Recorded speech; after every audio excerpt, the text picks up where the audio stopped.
Good morning students. आज very important एक topic हम डिस्कस करेंगे, स्पेशली ऑनलाइन के जो स्टूडेंट्स हैं ज़रा फोकस देंगे, बिकॉज ये तो सारे पढ़ने आए इधर। तो ऑनलाइन स्टूडेंट्स जो हैं स्पेशली उनसे मैं कह रहा हूँ कि ज़रा आप फोकस्ड रहेंगे।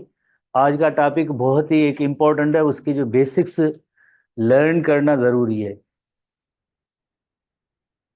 जैसे हम आगे जाएंगे तो इसकी अगर बेसिक्स, इस टॉपिक से रिलेटेड बेसिक्स आपको नहीं आएंगी तो ये टॉपिक नहीं समझ में आएगा और हमेशा आपके जहन में क्वेश्चंस रह जाएंगे। उसके लिए ज़रूरी है थोड़ी सी आपकी फोकस आज ज़रूरी है, नंबर वन। नंबर टू, एक वेरी पॉपुलर क्वेश्चन है जो कभी ख़त्म ना होने वाला क्वेश्चन है कि नेक्स्ट अब जो जीटी होगी उसका सिलेबस क्या होगा। हालांकि हालांकि जैसे एक जीटी आपने दी उसके बाद सिलेबस तो बता ही दिया था, पर क्योंकि ये पॉपुलर क्वेश्चन है तो इस वजह से ये सिलसिला चलता रहेगा। तो उसके अंदर जो हमें जो जीटी का सिलेबस है वो उसके अंदर structure of skeletal muscle, mechanism of skeletal muscle contraction पढ़ना है। और ये जो 3 टाइप्स की मसल्स है ना, बस छोटा सा ही सिलेबस है, इतना बड़ा सिलेबस नहीं है। 3 टाइप्स की muscles, structure of skeletal muscle, mechanism of skeletal muscle contraction, ये आपकी जीटी का सिलेबस है। हमारे यहाँ चंद एक ऐसे स्टूडेंट होते हैं जिनको बज़ाहिर एक हैबिट होती है, फ्री टाइम उनके पास ज़रा ज़्यादा होता है, एक हैबिट होती है। ये मैं हैबिट में शामिल करता हूँ कि मैसेज करके पूछें कि जीटी के सिलेबस के अंदर न्यूरॉन आएंगे या नहीं आएंगे, न्यूरॉन का सेक्शन आएगा या नहीं, ये पता है, ये सब कुछ पता है, पर फिर भी जीटी के सेक्शन के अंदर न्यूरॉन का सेक्शन होगा या नहीं होगा। अब इसको हम जो क्या जवाब दें, जो 1000 मैसेज आते हैं तो हमारे लिए भी एक इशू होता है। तो काइंडली जब आप 3+2 आपको पता है 5 है, तो आप ऐसे ना पूछें कि भाई 3+2 4 क्यों नहीं है। थोड़ा सा आप फोकस्ड रहें अपनी स्टडीज पे और टाइम बचाएं, पढ़ें। ऐसे मैसेजेस से ना आप एक तो आप ही फ्रस्ट्रेट होंगे क्योंकि आपको जवाब नहीं मिलेगा इसका, तो आप फ्रस्ट्रेट होंगे, ठीक है, और डिसहार्ट भी होंगे कि हमारे सवाल का जवाब क्यों नहीं मिला। तो ऐसे सवाल होंगे तो उनका जवाब भी ऐसे ही होना चाहिए, ठीक है। हाँ,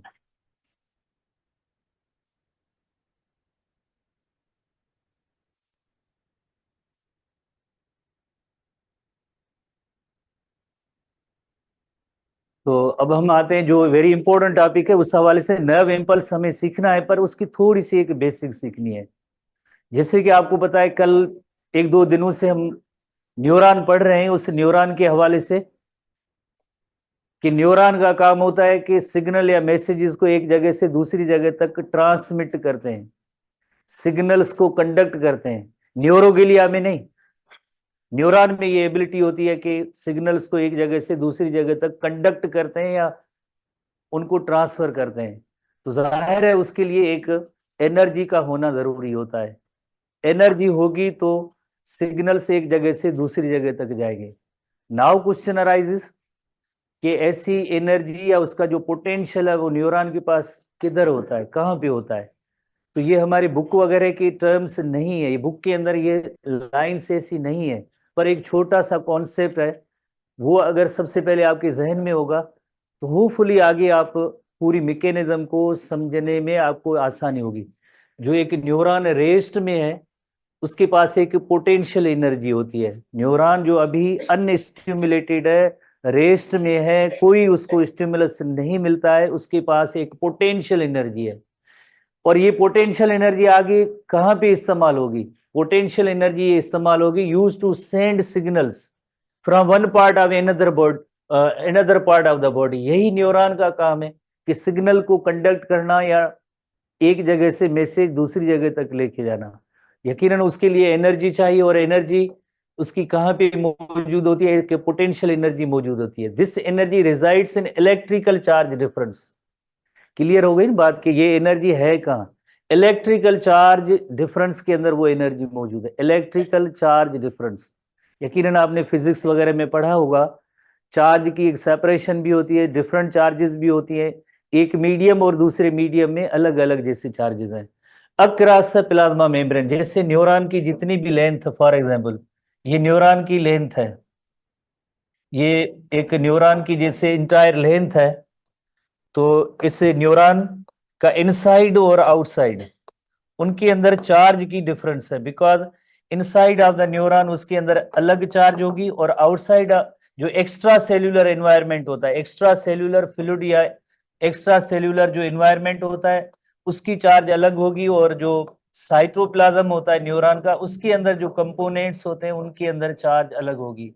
सबसे पहले ये आप क्लियर कर लें कि जैसे न्यूरॉन का काम होता है, न्यूरॉन का काम होता है कि सिग्नल्स को एक जगह से दूसरी जगह तक कंडक्ट करना या ट्रांसफर करना, और उसके लिए जो एनर्जी होती है वो एनर्जी को हम जैसे पोटेंशियल एनर्जी कहते हैं। वो पोटेंशियल एनर्जी होती क्या है? पोटेंशियल एनर्जी होती है इलेक्ट्रिकल चार्ज डिफरेंस की सूरत में होती है, इलेक्ट्रिकल चार्ज डिफरेंस की सूरत में होती है।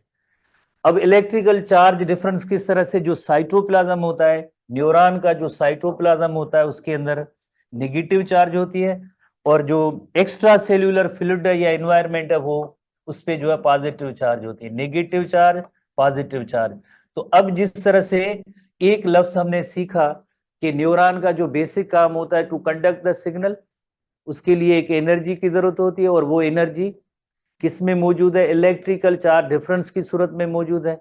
ये चार्ज डिफरेंस कैसे स्टेब्लिश हुआ है? बिकॉज इंटरनल जो एनवायरनमेंट है साइटोप्लाज्म का वो नेगेटिव इन चार्ज होता है, और इसके बाहर जो है एक्स्ट्रा सेल्यूलर एनवायरनमेंट होता है उस पर जो है पॉजिटिव चार्ज होती है। तो ये चार्ज डिफरेंस है across the membrane of the neuron, neuron की मेम्ब्रेन के हवाले से बाहर का जो एक्स्ट्रा सेल्यूलर एनवायरनमेंट वो पॉजिटिव, और इनसाइड जो न्यूरॉन है साइटोप्लाज्म में वो नेगेटिव चार्ज है। उसके बाद जैसे एक और फिजिक्स के हवाले से क्वेश्चन है कि opposite charges tend to move towards each other. अगर हम बात करें पॉजिटिव और नेगेटिव एंड है तो ये तो opposite charges tend to move towards each other, पर ऐसे नहीं हो रहा है। क्यों नहीं हो रहा है? Because membrane stores energy by holding opposite charge apart. जितने इनसाइड जैसे अगर नेगेटिव एनवायरनमेंट है वो मेंटेन है, आउटसाइड जैसे पॉजिटिव एनवायरनमेंट है वो मेंटेन है, क्योंकि membrane stores energy by holding opposite charge apart, separate उन्होंने रखा है, इस मेम्ब्रेन ने रखा है। बिकॉज आसानी से ये जो जिस वजह से आप देखें ना ये चार्ज नेगेटिव या पॉजिटिव है वो आयंस होते हैं, जैसे कि एनाइन केटाइन जैसे आपने सुना होगा, positive charge negative charge in पे होते, ऐसे मॉलिक्यूल्स है। और ऐसे मॉलिक्यूल्स ऐसे यकदम मूव करके नहीं आएंगे। ये चार्ज क्यों है? वाई, पहली बात की चार्ज क्यों है? Because of anions and cations की वजह से होती है।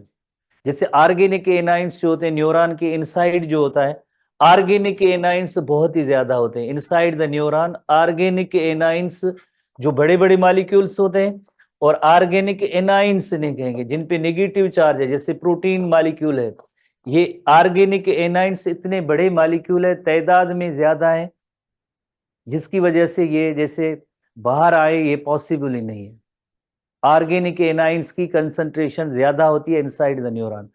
द स्ट्रेंथ और voltage of neurons stored energy, जिसको हम कहते हैं ना न्यूरॉन के पास एक स्टोर्ड एनर्जी है in the form of difference, इस पोटेंशियल डिफरेंस की वजह से। तो वो किस सूरत में है? कैन बी, जैसे इन आयंस की सूरत में होती है, जैसे एक ऑर्गेनिक एनाइंस होते हैं और एक केटाइंस होते हैं। तो इस एनर्जी को मेजर भी किया जा सकता है, जैसे ये तो सब बातें ही होती जैसे, पर प्रैक्टिकली इसको मेजर किया गया था। जैसे एक रेस्टिंग न्यूरॉन था, रेस्टिंग न्यूरॉन जो जाइंट स्कड एनिमल यूज किया गया था। क्यों यूज किया गया था इस एक्सपेरिमेंट के हवाले से? बिकॉज उसकी न्यूरॉन की जो साइज होती है वो बहुत ही बड़ी होती है, तो देन उसकी वजह से इसमें माइक्रो इलेक्ट्रोड पास किए गए, एक इनसाइड द न्यूरॉन और दूसरा एक आउटसाइड द न्यूरॉन या मेम्ब्रेन के बाहर का जो एनवायरनमेंट था एक्स्ट्रा सेल्यूलर फ्लूइड, उन दोनों को वायर्स की मदद से वोल्ट मीटर के साथ कनेक्ट किया गया, और देन जो है वोल्टेज इनका डिटरमाइन किया गया कि इनसाइड द न्यूरॉन कितना होता है और आउटसाइड द न्यूरॉन जो एक्स्ट्रा सेल्यूलर फ्लूइड है उसका वोल्टेज कितना है। तो यानी strength or voltage of neurons stored energy can be measured with microelectrodes connected to voltmeter physics। कैसे, एक इलस्ट्रेशन हम देखते हैं।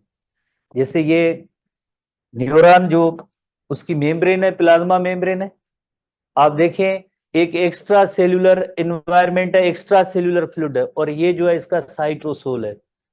ये दरमियान में जैसे इसकी प्लाज्मा मेम्ब्रेन है, तो एक माइक्रो इलेक्ट्रोड जैसे लगाया गया जो साइटोसोल की मेजरमेंट के लिए था, और इसी तरह से एक रेफरेंस जैसे फिजिक्स के हवाले से एक इलेक्ट्रोड होता है, जैसे पॉजिटिव नेगेटिव चार्ज के हवाले से इसको कनेक्ट किया गया, किसके साथ, वोल्ट मीटर के साथ कनेक्ट किया। जब एक ऐसा न्यूरॉन जो रेस्ट में होता है तो उसका जो वोल्टेज उन्होंने मेजर किया था वो था -70 मिलीवोल्ट। तो ये membrane potential is the distribution of charge across the cell membrane. जिससे हम थोड़ी देर पहले पढ़ चुके हैं कि इनसाइड द न्यूरॉन जो होता है ऑर्गेनिक एनाइंस बहुत ज्यादा होते हैं, न्यूरॉन के अंदर ऑर्गेनिक एनाइंस बहुत ज्यादा हायर कंसंट्रेशन में होते हैं। इसका मतलब है इनसाइड जो एक नेगेटिव चार्ज है। तो these the standard is to compare the inside of the cells relative to outside, यानी outside environment क्या है, inside क्या है। outside जैसे पॉजिटिव, तो वो क्यों, हम इस पे आते हैं, पर पहले आप थोड़ा सा ये देखेंगे inside जो environment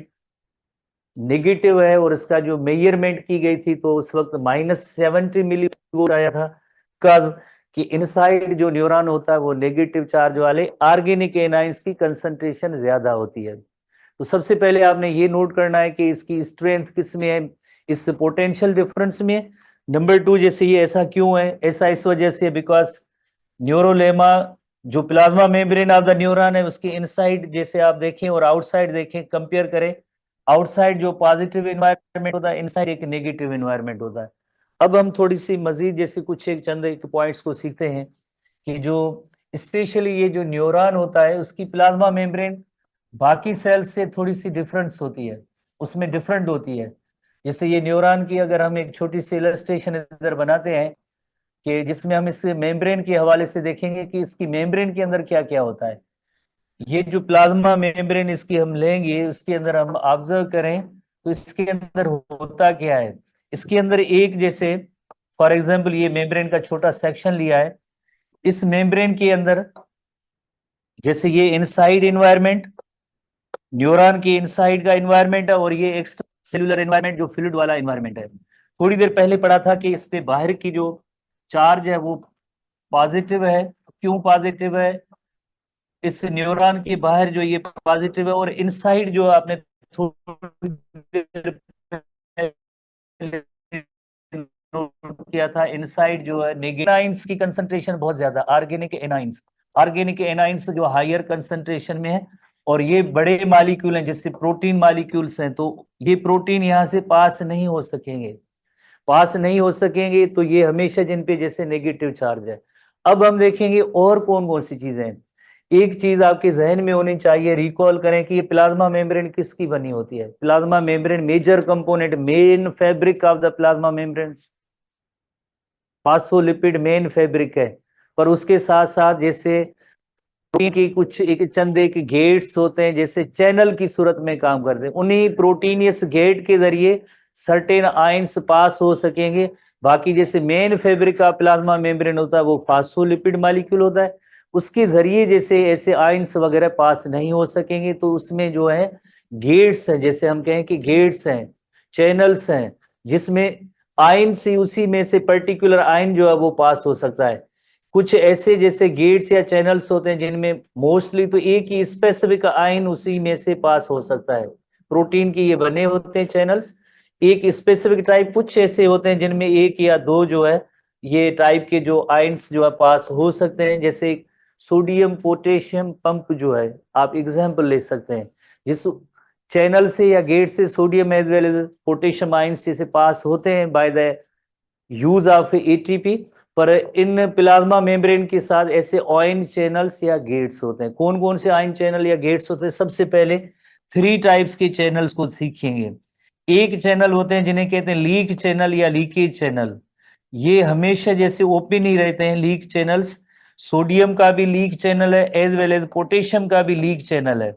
दूसरी जो चैनल्स की कैटेगरी जो दूसरी है उसमें वोल्टेज गेटेड चैनल्स हैं, वोल्टेज गेटेड चैनल्स हैं, वोल्टेज गेटेड चैनल्स हैं, आयन चैनल्स हैं, जिनमें से अगर न्यूरॉन के इनसाइड और आउटसाइड एनवायरनमेंट में चेंज होती है तो उसके रेस्पॉन्स में ये चैनल ओपन होंगे या क्लोज होंगे, हर वक्त नहीं। लीक चैनल्स होते हैं ये ओपन ही रहते हैं, पर वोल्टेज गेटेड चैनल होते हैं, एक सोडियम चैनल होता है और एक पोटेशियम चैनल होता है, ये इनको हम कहते हैं वोल्टेज गेटेड चैनल्स। इसी तरह से एक और कैटेगरी है जिसे कहते हैं sodium potassium pump, sodium potassium pump, sodium potassium pump, sodium potassium pump, ये भी एक तरह से प्रोटीन का जैसे गेट है, जिसकी मदद से हम आखिर में जब पढ़ेंगे तो 3 सोडियम आयंस जो है बाहर जाएंगे और उसके बदले में 2 पोटेशियम आयंस जो है, 2 पोटेशियम आयंस जो न्यूरॉन के अंदर आएंगे by the help of ATP की यूज से। तो एक पॉइंट अब हमने नोट की है कि न्यूरॉन के जो प्लाज्मा मेम्ब्रेन होती है उसमें इसमें 3 टाइप्स के ऐसे चैनल्स होते हैं, आयन चैनल्स होते हैं। आयन चैनल्स में एक लीक चैनल या लीकेज चैनल, जो sodium leakage channel, potassium leakage channel होते हैं।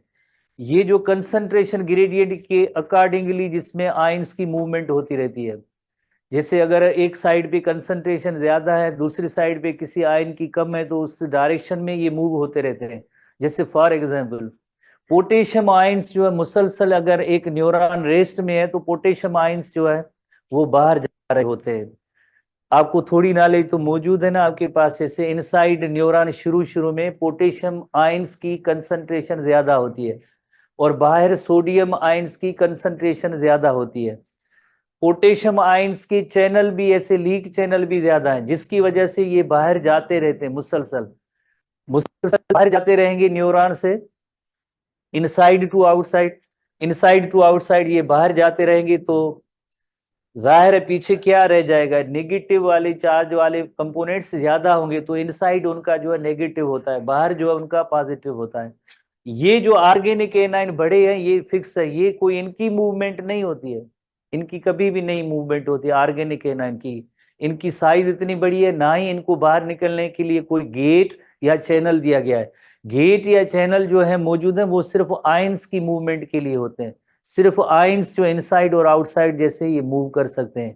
कौन कौन से आयंस जो आगे हम पढ़ेंगे नर्व इम्पल्स में जिनका रोल होगा, सोडियम, पोटेशियम, इनकी जो मूवमेंट होगी कभी जैसे अंदर या बाहर आएंगी तो उनकी मेजरमेंट जैसे की गई थी वोल्ट मीटर के जरिए, तो पता चला, हमें पता चला कि ये आयंस किस तरह मूव हो रहे हैं, अंदर जा रहे हैं या बाहर जा रहे हैं, जिसे नर्व इम्पल्स कहते हैं। इस सिग्नल या मैसेज को कहते हैं नर्व इम्पल्स। तो सबसे पहले जैसे हम देखते हैं कि जैसे लीक चैनल की कैटेगरी, लीक चैनल बुक के अंदर ऐसे क्लियर जो है टॉपिक्स ऐसे नहीं है। लीक चैनल एक है जैसे पोटेशियम चैनल, पोटेशियम चैनल की जो कंसंट्रेशन ज्यादा होती है, ऐसे लीक चैनल जो पोटेशियम चैनल है, पोटेशियम चैनल्स हैं, ये इनकी कंसंट्रेशन ज्यादा होती है, मोर होती है, तो ये हमेशा inside of the neuron to outside जैसे मूव होते रहते हैं। इनसाइड टू आउटसाइड जब मूव होते रहते हैं, you know very well potassium पे जैसे पॉजिटिव चार्ज है तो न्यूरॉन से ये बाहर निकलते रहते हैं। न्यूरॉन का ये इनसाइड इन्वायरमेंट है साइटोसोल का, और ये आउटसाइड इन्वायरमेंट है। तो आउटसाइड जैसे रेस्टिंग कंडीशन में आपको पता है कि उस पर पॉजिटिव चार्ज होती है, पॉजिटिव चार्ज होती है, और इनसाइड जो चार्ज होती है वो नेगेटिव होती है। उसका एक रीजन ये भी ऐसे लीक चैनल जो है पोटेशियम लीक चैनल है, ये जो है पोटेशियम आयंस को ज्यादा इसमें ऐसे चैनल होने की वजह से पोटेशियम जो है यहाँ से आउटसाइड मूव होती रहती है और inside environment negative in charge होता है। दूसरा लीक चैनल होता है सोडियम चैनल होता है, सोडियम लीक चैनल है, पर इनकी तादाद कंसंट्रेशन कम है। सोडियम चैनल से ऐसे होते हैं जो लीक चैनल्स कहलाते हैं। ये इसके लिए ओपनिंग या क्लोजिंग का वोल्टेज से कोई ताल्लुक नहीं होता है, ये वोल्टेज गेटेड नहीं है। ऐसे कंसंट्रेशन ग्रेडियंट के अकॉर्डिंगली आयंस की मूवमेंट होती रहती है। ये चैनल या गेट या जो प्रोटीन मॉलिक्यूल के बने होते हैं उनके जरिए ये जैसे इनसाइड या आउटसाइड मूव होते रहते हैं। इनका कोई इतना बड़ा जैसे वोल्टेज में डिफरेंस लाने के ये सबब शुरू में नहीं होते हैं। वोल्टेज में जो डिफरेंस आता है वो आगे जब भी कोई अंदर या बाहर जा रहे हैं तो इसका इतना बड़ा फर्क नहीं होता है, और जैसे सोडियम पे भी जैसे वेरी वेल पॉजिटिव चार्ज होती है। हालांकि शुरू शुरू में जो न्यूरॉन जब रेस्ट में होता है, आउटसाइड एनवायरनमेंट अगर देखा जाए तो आउटसाइड एनवायरनमेंट सोडियम आयंस की कंसंट्रेशन ज्यादा होती है। आउटसाइड द न्यूरॉन उसमें सोडियम आयंस की कंसंट्रेशन ज्यादा होती है।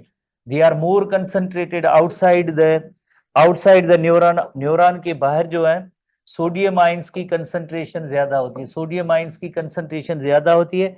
इनसाइड द न्यूरॉन, न्यूरॉन के अंदर में जैसे पोटेशियम आयंस की कंसंट्रेशन ज्यादा है। हमारे स्टूडेंट्स के जहन में या हमारे ख्याल में यही होता है कि जब इस पे पॉजिटिव चार्ज है तो इनसाइड नेगेटिव, हम क्यों इसको कंसीडर करते हैं? एक सवाल हमेशा गर्दिश करता रहता है, एक सवाल हमेशा हमारे जहन में गर्दिश करता रहता है। जब पोटेशियम पे भी जैसे हम कहते हैं पॉजिटिव है और फिर भी हम कहते हैं कि इनसाइड जो नेगेटिव है, ऐसा क्यों है? बिकॉज ऑर्गेनिक एनाइंस होते हैं, उनकी कंसंट्रेशन या तादाद ज्यादा होता है। ऑर्गेनिक एनाइंस या कंसंट्रेशन की जो तादाद ज्यादा होती है। जैसे अगर हम एक एग्जांपल लें, ये जैसे रूम है, इस रूम के अंदर कुछ एक ऐसे स्टूडेंट्स हैं जिनमें जैसे ब्लू कलर जो है उनकी जो कपड़े ज्यादा है, आउटसाइड स्टूडेंट जैसे बैठे हैं उनमें रेड कलर की जो है कपड़े उनकी तादाद जैसे फॉर एग्जांपल ज्यादा है। तो ब्लू और रेड का हम कंपेयर कर रहे हैं, पर इस रूम के अंदर जो है व्हाइट क्लॉथ्स वाले इतने ज्यादा हैं कि अगर ये ब्लू वाले जैसे बाहर भी जाएंगे या अंदर आएंगे तो फर्क नहीं पड़ेगा, क्योंकि ऑलरेडी इतने जो तादाद व्हाइट वाली मौजूद है। तो इस वजह से ये जो पोटेशियम चैनल है जिन पे जैसे पॉजिटिव चार्ज है, सोडियम चैनल है जिस पे पॉजिटिव चार्ज है। पोटेशियम अगर इधर पॉजिटिव वाले भले ज्यादा हो एज कंपेयर टू सोडियम भले ज्यादा हो, पर कंसंट्रेशन किसकी ज्यादा है? कंसंट्रेशन हम नोट कर रहे हैं ऑर्गेनिक एनाइंस की ज्यादा है, इस वजह से इनसाइड एनवायरनमेंट होता है वो नेगेटिव होता है। ठीक है, भले इस पे पॉजिटिव चार्ज है कोई इशू नहीं, और ये इसमें जो है सोडियम पे भी पॉजिटिव चार्ज है, वो तो आउटसाइड का एनवायरनमेंट है। इनसाइड न्यूरॉन साइट्रोसोल के अंदर, साइटोप्लाज्म के अंदर इतनी ज्यादा तादाद है कि अगर ये पोटेशियम आयंस अगर बाहर भी जाए तो वो ये या जिस तरह से शुरू में कोई फर्क नहीं पड़ता है, क्योंकि इनसाइड जो है या अंदर भी पड़े हैं तो इसका पॉजिटिव चार्ज का इन पे कोई फर्क नहीं पड़ता है। इनसाइड न्यूरॉन ऑर्गेनिक एनाइंस की जो तादाद या कंसंट्रेशन ज्यादा होती है ऑर्गेनिक एनाइन की। दूसरे जो चैनल हैं जिन्हें हम कहते हैं वोल्टेज गेटेड चैनल, थोड़ी डेफिनेशन अब पढ़नी है, थोड़ा बेल भी लग गया है, टाइम जाया हो गया। वोल्टेज आज सिर्फ गेट्स को ही हम पढ़ेंगे कि वोल्टेज गेटेड चैनल कौन से हैं। Voltage gated channels, neuron voltage gated channel एक हेडिंग पे आते हैं। वोल्टेज गेटेड चैनल जो होते हैं, एक होते हैं सोडियम वोल्टेज गेटेड चैनल होता है और दूसरा होता है potassium voltage gated channel. Voltage gated potassium channel they are trans membrane channel across the membrane. ये चैनल्स हैं प्रोटीन के बने हुए, जो बिकॉज मेन फैब्रिक तो फास्फोलिपिड मॉलिक्यूल है and responsible for returning the depolarized cell. Depolarized cell हम पढ़ेंगे +40 या +50 तक वोल्टेज जाएगा एक्शन पोटेंशियल के दौरान टू द रेस्टिंग स्टेट में, यानी वापस -70 मिली वोल्ट या -90 मिली वोल्ट तक लाने के लिए जो चैनल वर्क करेंगे वो होंगे वोल्टेज गेटेड पोटेशियम चैनल। तो ये ओपन क्यों हुए? ओपन इस वजह से हुए जैसे ही जब एक्शन पोटेंशियल होगा, जब इनसाइड द न्यूरोलेमा जो है +50 तक चार्ज जाएगी तो उस जगह पे फौरन जो है सोडियम चैनल क्लोज हो जाएंगे, और उस वजह से, उस रीजन की वजह से पोटेशियम जो ये चैनल है जो वोल्टेज गेटेड होंगे ये ओपन होंगे तो जाहिर है इनकी जो आउटवर्ड मूवमेंट जरा फास्टर जाएगी और वापस जो वोल्टेज है +50 से वापस -70 तक आता है। ये रोल होता है इन वोल्टेज गेटेड पोटेशियम चैनल का। इसी तरह एक और वोल्टेज गेटेड जो चैनल होते हैं जिन्हें कहते हैं voltage gated sodium channel. Voltage gated sodium channels का काम क्या होता है? जब भी नर्व इम्पल्स मिलता है रेस्टिंग न्यूरॉन को तो वोल्टेज आपको पता है -70 से +50 तक गए because of voltage gated sodium channel की ओपनिंग की वजह से। तो एट रेस्टिंग, जैसे रेस्टिंग पोटेंशियल -70 होता है और उसके बाद जब ये एक्शन पोटेंशियल हो जाएगा -70 से 50 तक आएगा, तो ये because of voltage gated sodium channels play very important role in fast electrical signal. जैसे लीक चैनल तो है कंसंट्रेशन ग्रेडियंट के अंदर या बाहर जिस तरह से आते रहते हैं, पर ये वोल्टेज गेटेड जो चैनल्स होते हैं तो उसके अंदर जैसे जरा फास्टर मूवमेंट ऑफ आइंस होगी, और व्हेन स्टिमुलेटेड जैसे न्यूरॉन रेस्ट में होता है तो ये voltage gated sodium channel allow sodium to enter into the cell, और वोल्टेज हो जाएगा -70 से +40 या +50 तक आता है। ये वोल्टेज गेटेड सोडियम चैनल का काम होगा। एक हमने लीक चैनल पढ़ा, दूसरा जो है वोल्टेज गेटेड चैनल पढ़े। अब तीसरा एक टर्म है, तीसरा टर्म है वो है sodium potassium pump. Sodium potassium pump voltage gated channel को हम देखते हैं कि जैसे at resting potential voltage gated sodium channel close होते हैं, voltage gated sodium channel close होते हैं, वोल्टेज गेटेड की बात हो रही, लीक चैनल की नहीं। पर जैसे ही स्टिमुलस मिलता है तो आपको पता है ये voltage gated sodium channel open होंगे। Sodium channel means proteinaceous gate है, एक्स्ट्रा सेल्यूलर फ्लूइड में सोडियम आयंस ज्यादा थे, वो वहां से मूव करके इंट्रा सेल्यूलर एनवायरमेंट में अंदर आ गए, न्यूरॉन के अंदर आ गए। अब जो वोल्टेज होगा -70 से +50 तक होगा, ये because of voltage gated sodium channel का काम होता है। जैसे +50 हो जाएगा तो ये सोडियम चैनल क्लोज हो जाएंगे, voltage gated potassium channel open होंगे, जिसकी वजह से पोटेशियम बाहर जाते हैं। थोड़ी आइडिया जैसे इस टॉपिक के बारे में आपने एक बार तो पढ़ा होगा, थोड़ी सी मौजूद है। तो ये वोल्टेज गेटेड चैनल का काम। आखिरी हेडिंग पे हम आते हैं जो है सोडियम पोटेशियम पंप की है। तो सोडियम पोटेशियम पंप भी एक प्रोटीनियस गेट होते हैं, उनकी ऐसी स्ट्रक्चर है जैसे ये सोडियम पोटेशियम पंप है, न्यूरॉन की मेम्ब्रेन के अंदर एक प्रोटीनियस ऐसे गेट्स हैं जिन्हें हम कहते हैं सोडियम पोटेशियम पंप, जो प्रोटीन के बने जो गेट है। इनका काम ये होता है जब इनसाइड जैसे एक एक्शन पोटेंशियल हो जाएगा तो इनसाइड जो है सोडियम आयंस जब आते हैं इनको बाहर भेजना होता है।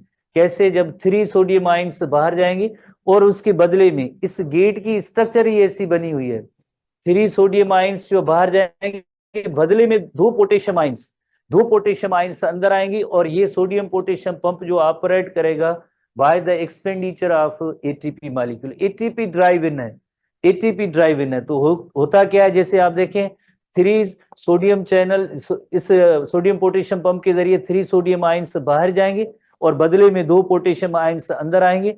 किसकी एक्सपेंडिचर से? एक एटीपी मॉलिक्यूल की एक्सपेंडिचर से। इस पंप को हम कहेंगे सोडियम पोटेशियम पंप। तो आज जस्ट हमने कोई बात नई सीखी ही नहीं है जो टॉपिक के हवाले से, जस्ट 3 हेडिंग सीखी है। एक, लीक चैनल क्या होते हैं, नंबर 2 वोल्टेज गेटेड चैनल क्या होते हैं, नंबर 3 सोडियम पोटेशियम पंप क्या है। ठीक है, इनको थोड़ा घर जाके थोड़ा सा रिवाइज करना और रोल देखना। कल जो है मेन टॉपिक यानी एक्शन पोटेंशियल, नर्व इंपल्स और उसके अंदर एक्शन पोटेंशियल एक मेन हेडिंग होगी, उसको हम सीखेंगे। तो इसी वजह से मैंने कहा था कि ये जरा बेसिक्स हैं, आप बेसिक्स सीखेंगे तो आगे चीजें काम आएंगी।